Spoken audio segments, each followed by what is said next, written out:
원합니다. 우리 주 예수 그리스도의 이름으로 기도합니다. 아멘.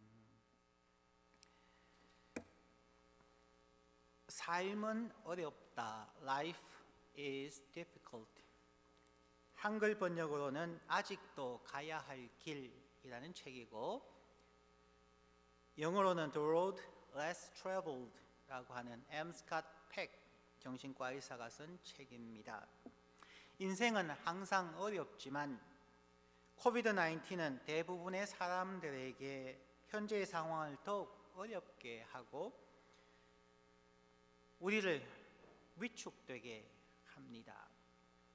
한번 생각을 해 보십시다. 우리에게 고난은 왜 찾아올까요? 우리가 겪는 고난의 이유를 5가지 정도로 생각해 볼 수가 있습니다. 첫 번째는 우리 각 개인의 무지함이나 그로 인한 준비 부족. 두 번째는 다른 사람으로부터 피해가 오건지. 세 번째는 자연재해에 의한 어려움들이 찾아올 수 있습니다.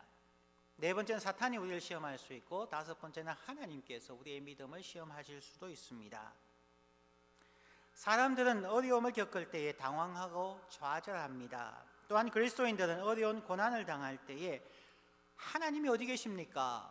Why me? 왜 나에게 이런 일이 일어납니까? 라고 불평을 합니다. 그러나 자세히 생각을 해보면 우리의 고난이 하나님께로부터 오는 경우는 거의 없습니다.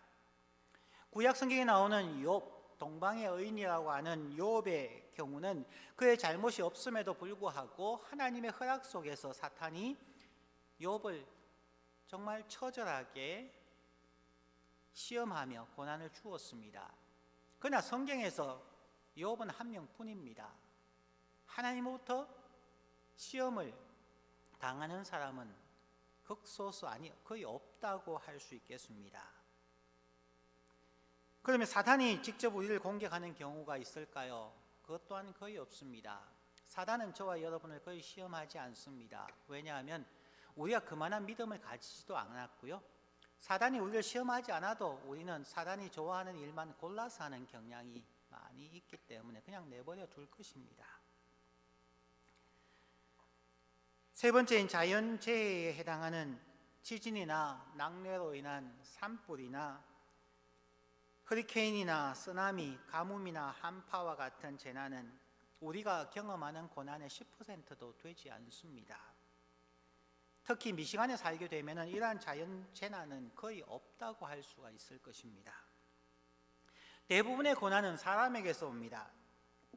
다른 사람으로 인해서 마음의 상처를 받거나 사기를 당하거나 오해를 사거나 경쟁사회에서 스트레스를 받거나 실직 등의 어려움을 겪는 경우가 한 20% 정도 될까요? 그러면 일반 사람들이 겪는 고난의 대부분은 각 사람의 무지함으로 인하여서 미리 준비하지 못한 우리로 인하여서 일어나는 경우가 대부분입니다. 몸에 병이 드는 것도 우리의 무지함과 준비 부족이 아니겠습니까? 공부를 게을리 하는 경우도 인생이 얼마나 치열한지, 사회생활이 얼마나 치열한지에 대해서 잘 알지 못하고 준비를 잘 하지 못해서 공부를 게을리한 학생들은 불과 4년 혹은 그보다 더 짧은 시간 후에 사회에 나가면 치열한 경쟁 속에서 실패하고 깨어지고 어려움을 겪는 경우가 참 많이 있죠. 자녀를 키우는 것이 얼마나 어려운지 알지 못했기에 준비하지 못하고 그냥 결혼하고 자녀를 낳았다가 준비하지 못한 자신의 잘못을 깨닫고 아이를 키우면서 늘 자녀들에게 미안한 마음을 가지고 살아가는 부모님들이 참 많이 있습니다. 뒤늦게 허둥지둥 살아가면서 자신도 자녀도 상처를 주고받는 경우들이 참 많이 있습니다. 우리 사람들이 겪는 어려움, 고난의 거의 대부분 70% 이상은 대부분이 우리 자신의 무지함, 알지 못함, 그리고 그로 인하여서 준비를 철저히 하지 못해서 생기는 경우입니다. 인류의 역사와 현실을 자세히 주의 깊게 살펴본 이후로는 어려운 일을 겪을 때 저 자신은 하나님께 원망이나 불평하는 경우가 거의 없어졌습니다. 물론 사람들이 반론은 할 수는 있습니다. 세계 1, 2차 대전을 겪는다든지 홀로코스트를 겪었던 사람들은 제 말에 동의하지 않을 것입니다. 왜냐하면 그것은 거의 100% 타인에 의한 재난이기 때문이죠. 하지만 지금 저와 여러분에게 있어서는 그러한 상황이 아니기 때문에 이런 말씀을 드립니다. 지금의 코비드-19은 자연재해와 다른 사람들 그리고 우리 자신들의 무지함과 준비 없음이 합쳐져서 갑자기 다가왔기에 충격이 더 크다고 하겠습니다. 현재의 상황은 사실 이전에도 과학자들이 여러 가지 정황을 설명하면서 지구온난화의 악영향과 생태계의 파괴 그리고 동물의 바이러스가 사람들에게 전파될 수 있다는 경고를 하였지만 사람들이 점점 자연을 훼손하고 사람과 동물의 컨택트가 많아지면서 이번 바이러스도 박쥐나 다양한 동물들을 통해서 사람에게 바이러스가 전파되어서 우리는 이 고통을 겪고 있습니다. 수많은 과학자들과 리더들의 경고에도 불구하고 우리는 주의를 기울이지 않았고 거기에 대해서 연구하지도 대비하지도 않았다가 갑작스럽게 다가온 이 코비드-19으로 전 세계가 당황하고 어려움을 겪고 있습니다. 사람들은 극심한 스트레스를 받고 어려움을 겪을 때에 쉽게 남 탓을 하거나 혹은 하나님께 원망하는 경우가 많습니다. 하나님 왜 이런 일이 일어납니까? 그러나 하나님께서 보시면은 참 답답한 지경일 수밖에 없습니다. 그러면 이러한 역사의 경험을 통하여서 우리는 앞으로의 우리의 인생살이를 어떻게 준비해야 할까요? 오늘 본문에서 하나님이 주시는 교훈과 또한 도전에 대하여서 오늘 본문을 생각해 보겠습니다. 오늘 본문에서 생각할 수 있는 첫 번째는 한 번도 경험해 보지 못한 상황이라는 것입니다. 22절부터 24절 말씀을 다시 읽습니다. 모세가 홍해에서 이스라엘을 인도하며 그들이 나와서 수르 광야로 들어가서 거기서 사흘 길을 걸었으나 물을 얻지 못하고 마라에 이르렀더니 그곳 물이 써서 마시지 못하겠으므로 그 이름을 마라라 하였더라. 백성이 모세에게 원망하여 이르되 우리가 무엇을 마실까 하매. 이 본문의 배경과 그 앞에 일어났던 일들을 잠시 생각해 볼 필요가 있습니다. 사실 마라라고 하는 지명이 원래 마라는 아니었습니다.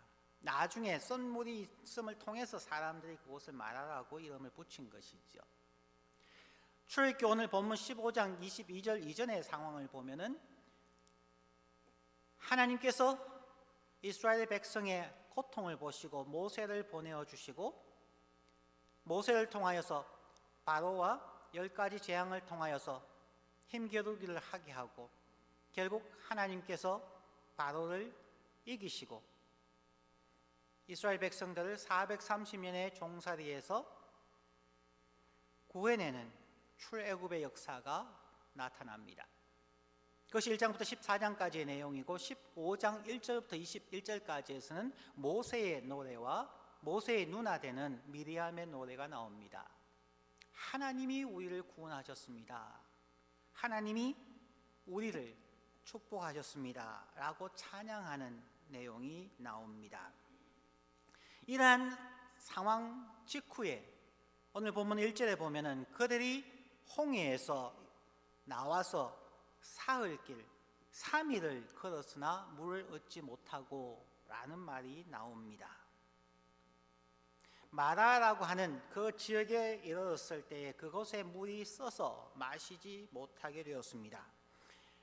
백성들이 모세에게 원망하였습니다. 그러나 잠시 한번 생각해 보십시다. 하나님이 주시는 고난입니까? 사탄이 주는 고난입니까? 자연재해에서 온 고난입니까? 다른 사람, 적군의 공격에 의한 고난입니까? 아니면 자신들의 무지에서 나온 고난입니까?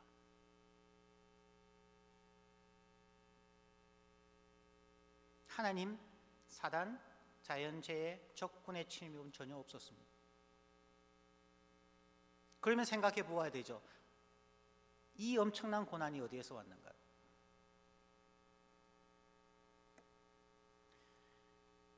저와 여러분이 만약 여러분 가족과 함께 한 달간 여행을 떠난다고 한번 가정해 보십시다.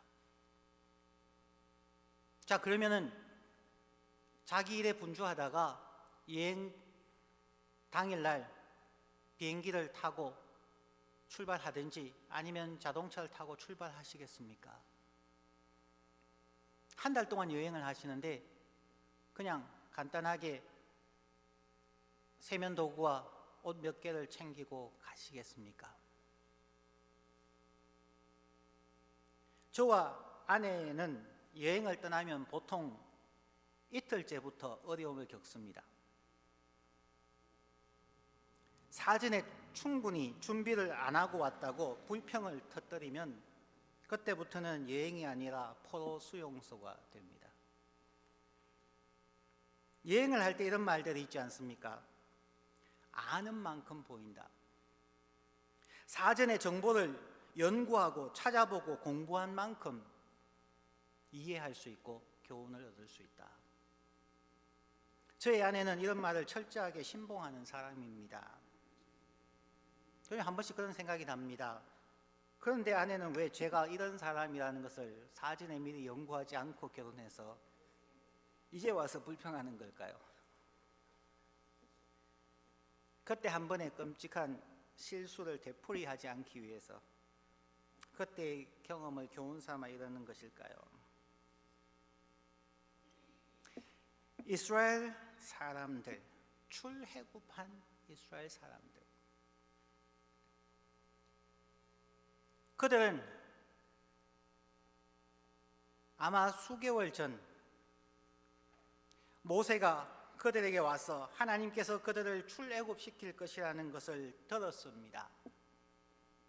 그럼에도 불구하고 한 번도 경험해 보지 않은 출애굽에 대하여 믿지를 않았을 것입니다. 그리고 모세와 바로의 치열한 힘싸움, 10가지 재앙이 10일 만에 일어난 것은 아닐 것이고 며칠에 한 번씩 일어났다면 그것도 한 달이 넘는 그 기간 동안 그들은 무슨 생각을 했을까요? 오히려 그 10가지 재앙의 기간 동안 바로의 분노로 인하여서 그들에게 주어진 노역은 더욱 힘들었습니다. 짚을 주지 아니하고 똑같이 벽돌의 숫자를 만들어내라고 하는 고통 속에서 그들은 더욱 힘들어졌고 오히려 원망했고 출애굽에 대한 생각은 믿음도 없고 생각도 계획도 준비도 없었습니다.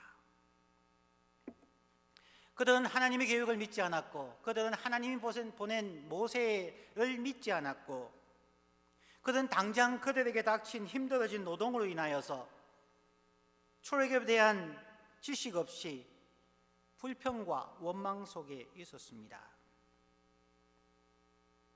막상 10번째 재앙이 끝나고 난 후에 죽음의 그림자가 애굽인들의 장자를 죽이고 자기들 지나가는 것을 보면서 그때 어쩌면 그들은 이제 정말 우리가 구원받는구나 라고 생각했을 수 있을 것입니다. 그리고 갑자기 그들은 모세의 명령에 의하여서 있는 것을 주섬주섬 챙겨서 출애굽의 길을 나섰습니다. 일반 사람이라면, 그 당시에 이스라엘 사람이라면 그들이 애굽에서부터 그들의 조상에게 약속했던 가나안 땅까지 가려면 아무리 빨리 가도 30일 동안 걸어가야 한다는 것은 알았을 것입니다. 30일 동안 가면은 어느 정도의 식량이 필요하고 어느 정도의 물이 필요하며 어떤 준비를 해야 하는지를 그들은 분명히 생각할 수 있었을 것입니다. 저희가 한 달 동안 여행 간다면 사전에 준비를 철저히 하지 않습니까? 그들은 30일간 간다고 생각하였을지라도 필요했던 최소한의 것들을 그들은 준비하지 않았다는 것입니다. 전쟁에 나갈 수 있는 연령층 약 18세부터 55세까지의 건장한 남성들만 60만 정도였습니다. 그러면은 여인들과 노인들과 자녀 어린아이들 치면은 200만에서 300만이라고 얘기를 합니다. 그 숫자가 갈 때에 어느 정도 필요할지 그들은 전혀 생각하지 않았다는 것입니다. 그냥 구원이 즐거웠던 것입니다. 그냥 노예 생활에서 벗어나는 그것만 생각하였지 앞날에 대한 생각은 전혀 하지 않았다는 것입니다. 그들이 하나님의 기적을 체험하고 홍해가 갈라지고 홍해를 건넜는데 그리고 3일 만에 그들은 마실 물이 없어서 모세를 원망하였습니다. 오늘 본문에서 재미난 부분 또 한 가지가 있습니다. 이스라엘 백성들이 모세에게 원망하여 이르되, 오늘 본문에서 이스라엘 백성들이 하나님께 원망한다는 얘기가 안 나옵니다. 무슨 얘기인지 아시겠습니까? 그들에게는 하나님에 대한 생각도 하나님에 대한 믿음도 없었다는 얘기입니다. 하나님은 그들의 생각 중에 없었습니다.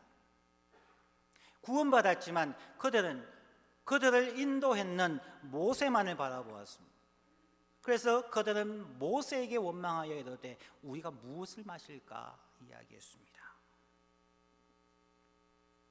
그들은 모세를 원망했지만 모세의 잘못은 아니었습니다. 철저하게 그들의 정신없음, 무지함, 준비 부족에서 찾아온 고난이었습니다. 오늘날의 우리들도 마찬가지 아닙니까? 우리 자신이 철저하게 준비하지 않고서는 고난이 닥치면은 하나님 어디 계십니까? 왜 나에게 이런 것이 있습니까? 하나님 당신이 우리와 함께 하는지 믿을 수가 없습니다 라고 원망합니다. 우리는 그런 원망을 할 수 없는 위치에 있음을 볼 수가 있습니다. 이제 오늘 본문의 두 번째 부분입니다. 나는 너희를 치료하는 여호와임이라. 여호와 라파, 히브리 언어에서는 그렇게 나옵니다. 모세는 백성에게 말합니다. 하나님은 너희를 치료하는 여호와임이라. 여호와 라파. 여기서 꼭 기억해야 할 내용이 나옵니다. 치료하는 하나님은 이스라엘 백성들과 또한 오늘날 우리들에게 두 단계로 치료해 주신다는 것입니다. 저희가 구원에 대해서 이야기할 때에 예수 천국이라고 하는 그 말 자체가 굉장히 기독교를 무너뜨리는 잘못된 슬로건이었습니다. 구원에도 두 단계가 있죠. 첫 번째는 즉각적 구원, immediate salvation. 이 부분은 예수 그리스도를 믿음으로 구원을 받는 즉각적 구원이 있다면, 점진적 구원, progressive salvation이 있습니다. 일생 동안 이루어가는 구원이 있습니다. 빌립보서 2장 12절의 바울 사도의 말처럼 너희는 두렵고 떨림으로 너희의 구원을 이루어 가라고 말합니다. 구원을 이루어 가라고 말한다는 것입니다. Work out your salvation with fear and trembling. 즉각적 구원은 마치 사람은 베이비가 태어나는 것과 같습니다. 점진적 구원은 이 베이비가 자라가면서 성숙하면서 사회에서 행복을 누려가는 준비의 과정과 섬김과 나눔의 이 모든 과정을 포함하는 것이죠. 오늘 이 성경 본문 출애굽기 15장 22에서 27절에서는 너무나 분명하게 이 두 가지를 이야기하고 있다는 것입니다. 첫 번째인 즉각적 치료, 즉각적 구원이 25절에 나옵니다. 모세가 여호와께 부르짖었더니 여호와께서 그에게 한 나무를 가리키시며 그가 물에 던지니 물이 달게 되었더라. 거기서 여호와께서 그들을 위하여 법도와 율례를 정하시고 그들을 시험하실세. 여기에 나오는 한 나무, a piece of wood, 이것은 신약에서 예수 그리스도의 십자가를 상징함을 우리가 알 수가 있습니다. 우리의 인생에 한 나무를 주셔서, 십자가를 우리에게 주셔서 누구든지 예수 그리스도를 나의 주 나의 하나님으로 마음으로 믿고 입으로 고백함으로 우리는 즉각적인 구원을 얻습니다.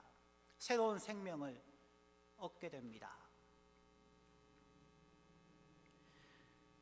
십자가 나무로 인생의 선물 속에서 영생의 생명수로 변화시켜 주셨습니다.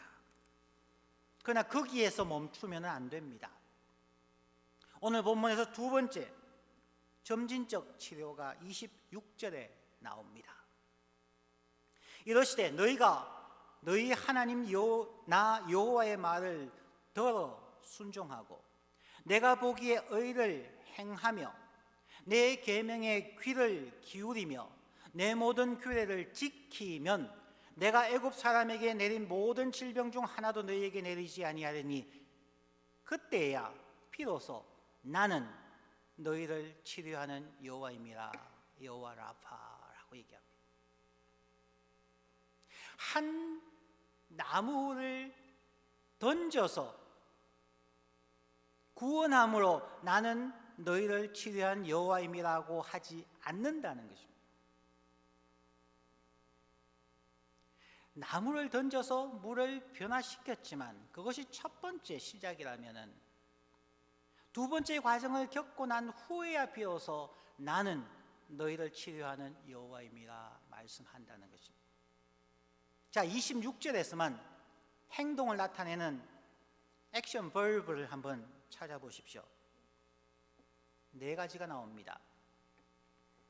주의 깊게 들어, listen carefully. 순종하고, do what is right. 귀를 기울이며, pay attention to his commands. 규례를 지키면, keep all his decrees. 동사가 4개 나옵니다. listen, do, pay attention, keep. 이게 저희들이 지금까지 살아오면서 학교에서 배운 거 아닙니까? 학교에 가면 자녀들에게 그러죠. 선생님 말 listen carefully. Do what is right. 학교에서 배운 것을 지켜라. Pay attention to your teacher's teachings. 선생님들이 가르치는 것들에 pay attention을 해라. 그리고 그것을 memorize 하면서 기억하면서 삶에 적용해라. 교육의 과정입니다. 사람이 사람답게 되는 두 과정. 태어나면 사람이지만 학교 과정을 겪으면서 성장하고 성숙해야 비로소 사회에 나갈 수 있는 사람이 되는 것이죠. 철저한 준비입니다. 저희들도 나 예수 믿었습니다. 나 세례 받았습니다. 그래서 나는 구원받았고 천국 갑니다. 라고 멈추지 마십시오. 그렇게 되면은 자녀가 자라지 않는다면, 자녀가 학교에 가지 않고 있다면 어쩌면 일생 동안 부모님에게 짐이 될 수 있지 않습니까? 그리스도인들이 자라지 않는다면은 일생 동안 우리는 하나님에게 부담이 됩니다. 하나님에게 아픈 손가락이 되고 어쩌면은 고통이 될 수 있습니다. 우리 모두가 예수를 믿는다면 주의 깊게 귀 기울여 하나님의 말씀을 듣는 것과 하나님의 말씀을 순종하고 지키는 삶입니다. 이 과정에서 학생들은 숙제도 하는 고통도 있고 때로는 벌도 받고 성적이 떨어져서 고민도 하고, 이 고통들은 정신을 차리고 더 열심히 공부할 수 있게 하는 자극이고 도전입니다. 반드시 있어야만 되는 것입니다. 학교에 다니면은 3년이면 바뀌어요, 학생들이. 교회를 가면 3년이 바뀌어도 3년을 다녀도 안 바뀌어요. 그 차이가 뭘까요? 학교에서는 숙제가 있습니다. 학교에서는 퀴즈가 있어요. 중간고사, 기말고사가 있습니다. 끊임없이 고통스러운 훈련, 교육의 과정이 있습니다. 그런데 교회에 가면은 그냥 예배 가고 싶으면 가고 안 가고 싶으면 안 가고 그냥 왔다 갔다 하는 거죠. 학교에서 그렇게 하면 전부 꼴찌 혹은 낙제를 받을 수밖에 없는 거 아닙니까? 교회 가서 안 바뀌는 이유가 바로 이러한 때로는 고통스러운 숙제와 시험 공부와 예습과 복습이라고 하는 과정이 없기 때문에 교회를 10년 다녀도 성품도 바뀌지 아니하고 삶도 바뀌지 않아서 세상 사람들로부터 우리는 지적을 당합니다. 저와 여러분 오늘 이 본문을 듣고는 이제 어려움이 있을 때에 하나님 왜 이렇습니까? 라고 얘기하지 않아야 될 것입니다. 왜 아무 잘못 없는 하나님께 혹은 아무것도 안 하고 있는 사탄에게 공격합니까? 왜 자연재해도 아닌데, 왜 다른 사람에게 피해받은 것도 아닌데 왜 어려움을 겪을 때마다 하나님이 어디 계십니까? 라고 얘기하시는지 모르겠습니다. 코비드-19으로 지금 10개월, 어떤 곳에서는 1년 이상 이렇게 소위 락다운을 당하면서 어렵고 지치고 힘들어합니다. 신앙이 많이 흔들리시죠? 하나님이 계시는 것 같지 않으시죠?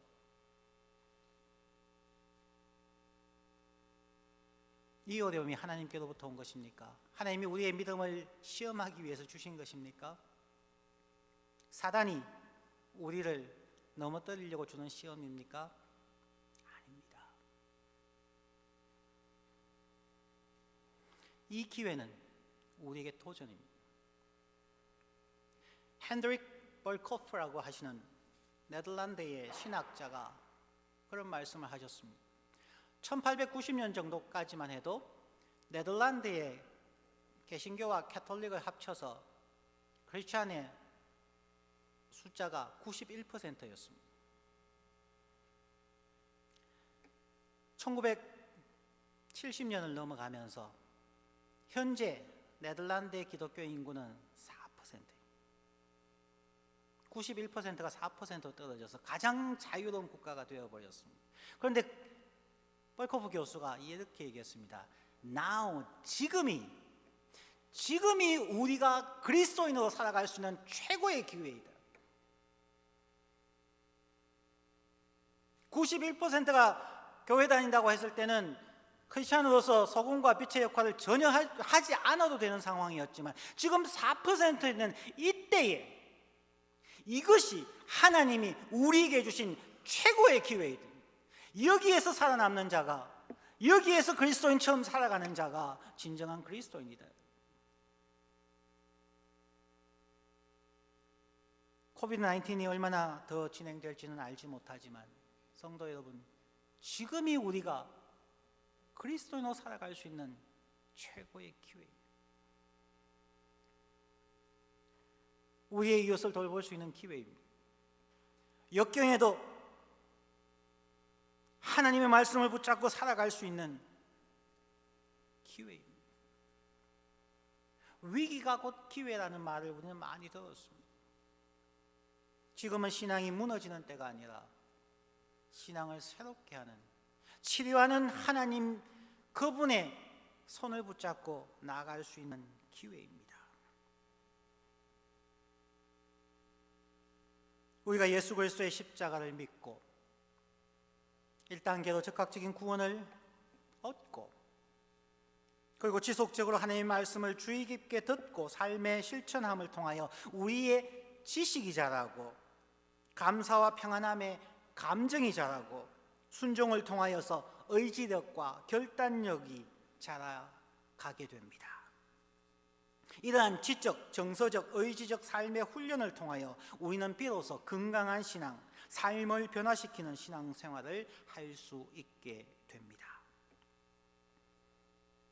그러면 하나님은 우리를 치료하기를 얼마나 원하실까요? 십자가를 지신 예수 그리스도는 우리를 치료하실 의지가 아주 분명합니다. 신약 성경에 많이 나오지만 한 곳만 말씀을 드립니다. 마태복음 8장 2절과 3절 말씀. 한 나병 환자가 나와 절하며 이르되 주여 원하시면 저를 깨끗하게 하실 수 있나이다 하거늘 예수께서 손을 내밀어 그에게 대시며 이르시되 내가 원하노니 깨끗함 치료함을 받으라 하시니 즉시 그의 나병이 깨끗하게 된지라.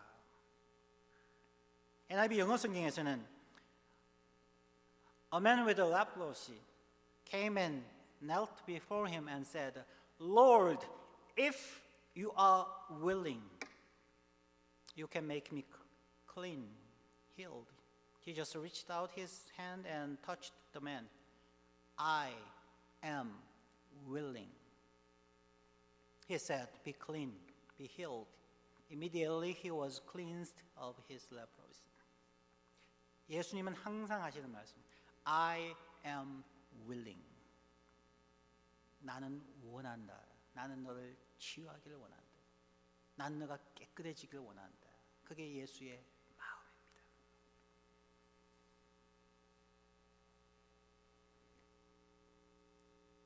이제 말씀을 맺습니다. 오늘 본문의 마지막 절로서 말씀을 맺습니다. 우리에게 적극적 구원, 적극적 치료와 점진적 치유가 이루어졌을 때에 우리는 비로소 27절에 나오는 말씀 엘림으로 가게 됩니다. 마라에서 멀지 않은 곳에 엘림이 있었습니다. 그들이 엘림이라고 하는 지역에 이르니 거기에 물샘 12과 종려나무 70그루가 있는지라. 거기서 그들이 그 물 곁에 장막을 치니라. 이스라엘의 12지파를 상징하는 숫자 12, 그래서 물샘 12과 완벽한 수를 의미하는 70, 종려나무 70그루가 거기에 있는지라. 하나님께서 모든 사람 12지파를 충분히 먹일 수 있고 그들에게 온전한 치유와 축복을 줄 수 있는 엘림으로 이스라엘 백성을 이끌어 가시겠다는 것입니다. 마찬가지로 저희들도 예수 그리스도의 십자가를 믿고 그분의 말씀에 귀 기울이고 지키고 순종해가는 삶을 살아갈 때에 하나님께서 우리를 엘림으로 인도하실 것입니다. 우리가 하나님을 믿고 말씀에 순종함으로 여러분의 날마다의 삶 속에서 엘림의 축복을 경험하며 살아가는 성도님들 되시기를 간절히 축원합니다. 기도하겠습니다. 하나님 말씀 생각하면서 한번 기도하십시다. 하나님 우리에게 믿음을 허락하여 주옵소서. 우리에게 성장과 성숙의 노력과 수고가 있게